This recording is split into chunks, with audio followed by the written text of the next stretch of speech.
Religião. Religião separa pessoas, cria atritos e divide lares e casais. Ela é a criação satânica mais nefasta da face da terra. A religião católica, a evangélica, a espírita e qualquer outra transforma sua fé em território privado. O religioso é apaixonado e às vezes até fanático, porque usa a fé sem o uso da inteligência, da razão. O encosto que possui os fanáticos torcedores de um clube é o mesmo que conduz o fanático religioso.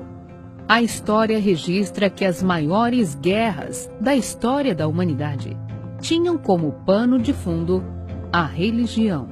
Seria essa a vontade de Deus para os humanos? Todo reino dividido contra si mesmo ficará deserto, e toda cidade ou casa dividida contra si mesma não subsistirá. Mateus, capítulo 12, versículo 25. O Senhor Jesus não criou uma religião. Ele instituiu o reino de Deus, isto é, a sua igreja.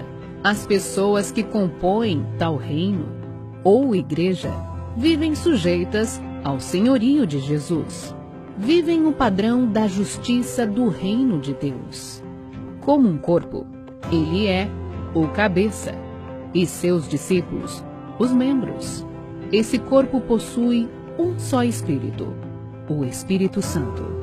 Um só coração, o novo coração. Uma só mente, a mente de Cristo. Um só pensamento, o pensamento da palavra de Deus. Uma só fé, a fé sobrenatural.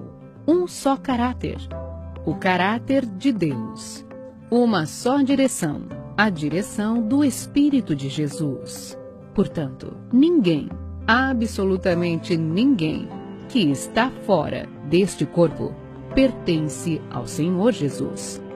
Não adianta confessá-lo como Senhor e não obedecê-lo, invocá-lo e não ouvi-lo, frequentar uma instituição chamada de igreja e não comportar-se como diz a Bíblia, para fazer parte dele ou do seu corpo, só nascendo da água e do Espírito Santo. Ser cristão é ser possuído e dirigido pelo Espírito de Cristo. Vós, porém, não estáis na carne, mas no Espírito, se de fato o Espírito de Deus habita em vós. E se alguém não tem o Espírito de Cristo, esse tal não é dele. Romanos, capítulo 8, versículo 9.